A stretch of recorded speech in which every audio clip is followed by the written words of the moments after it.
Bonsoir à toutes et à tous. Je vais être bref, je vois beaucoup de visages amis et c'est un vrai plaisir d'être parmi vous. Et je le dis à un moment en plus où on a coutume de dire qu'au premier tour on choisit, et les électeurs ont choisi très largement Philippe Bennassaya, et au second tour on l'élimine. Alors je ne sais pas si j'ai suffisamment d'expérience, mais j'ai en tout cas l'expérience de Sandrine Grandgrand.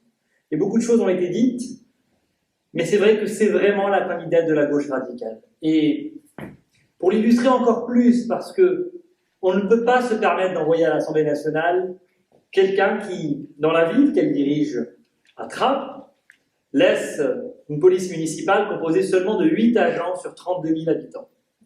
C'est-à-dire 4 fois moins que les villes voisines, une police municipale qui ne fonctionne même pas le soir. Une politique municipale aussi qui a consisté à ghettoiser la ville, qui ne fait rien pour tirer les gens vers le haut, parce qu'on veut les garder comme un électorat captif, avec une forme de condescendance qui vise simplement à faire en sorte d'être réélu systématiquement et de sombrer, comme nous le constatons malheureusement trop souvent, dans un clientélisme débridé. Ce que je vous décris, vous le savez. Vous le savez parce que nous l'avons connu à l'agglomération de Saint-Quentin-en-Yvelines. Et je veux rendre hommage ici à Jean-Michel Fourgousse, auprès duquel j'ai beaucoup appris, qui a toujours été un soutien fervent et inconditionnel, sur Trappes en particulier. Et c'est vrai que la situation dont nous avons hérité à Saint-Quentin-en-Yvelines, avec Sandrine Grandgrand et ses amis, d'ailleurs elle se destinait à présider l'agglomération de Saint-Quentin-en-Yvelines s'il n'y avait pas eu l'alternance en 2014, c'est une agglomération avec une dette abyssale, c'est une agglomération avec 42 personnes au service communication de l'agglomération, ce qui est beaucoup plus que même des grands groupes. C'est une agglomération qui s'est laissée aller à un certain nombre de dépenses absurdes, parce que nous avons affaire à des élus qui considèrent que plus on dépense, mieux c'est. Peu importe où va l'argent, peu importe ce qu'on fait, et nous avons connu ça à la région avec 17 années de hausse successive des dépenses de fonctionnement et une dette qui a triplé en seulement 10 ans. Sandrine Grandgrand, c'est aussi la candidate de ceux qui expliquent aujourd'hui à une partie de notre jeunesse que la France ne les aime pas et qu'il n'y a rien à attendre de la France et de la République. Je suis triste de vous le dire comme cela, c'est comme ça que je le vis. Et après ces élections municipales, sachez que la ville de Trappes a affrété des bus pour emmener des jeunes à une manifestation du collectif Traoré contre les violences policières.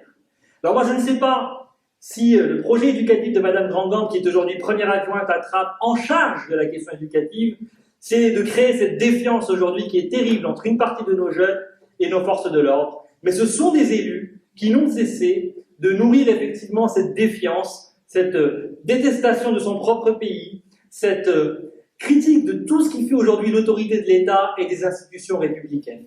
Et moi, vraiment, je tiens ces élus, je le dis très clairement, pour responsables du délitement qu'on a, du sentiment de non-appartenance qu'on a aujourd'hui dans notre pays, du fait que notre République se retrouve abîmée sur le sujet de l'insécurité, sur le sujet de la laïcité aussi, puisque ce sont des élus qui vous traitent d'islamophobes dès que vous utilisez ce terme de laïcité, et on en a fait les frais à Trappes.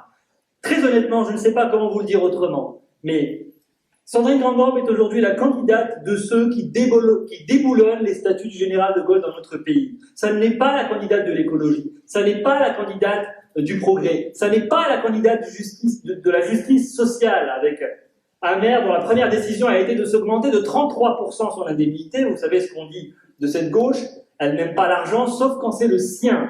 La réalité, encore une fois, c'est que nous avons affaire ici à des gens qui ont fait du clientélisme un fonds de commerce et qu'il faut absolument leur barrer la route.